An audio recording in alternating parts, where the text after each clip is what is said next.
So what is inflammation? As I told you earlier, it's how our body is responding to an invasion or maybe a inflammatory process that are mediated by respective cells. Now we have two types of inflammation. One of them is acute and chronic inflammation. But I want to touch on this matter that how can you recognize how different they look like on slides. The first type is acute inflammation. You can see it here on this slide. But the main question that may appear in your mind is that how did I recognize it?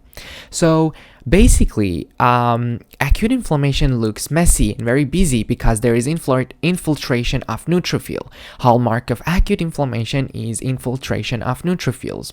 Mainly. And neutrophils are those cells that are identified with their multinucleated, that are also called polymorphonucleated. And that's because if you look closely, you can see here how the nucleus of these cells are divided and lobular.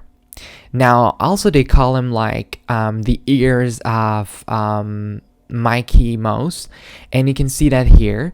And also another sign that you can recognize that we have acute inflammation in tissue is the presence of edema. And edema is when there is accumulation of fluid in the tissue. So you can see that here, and these separation that you can see between the neutrophils. And so what you have to mind is that neutrophils now are located outside of the blood vessels, so they are in interstitial tissue. Now, another type of inflammation is chronic inflammation. Now, chronic inflammation is represented by a presence of lymphocyte. Now, lymphocyte, they are these dark purple round kind of oval shaped cells, and you can see how they are all similar to one another, and they are there is a big like nucleus present in there, and they are very similar to one another.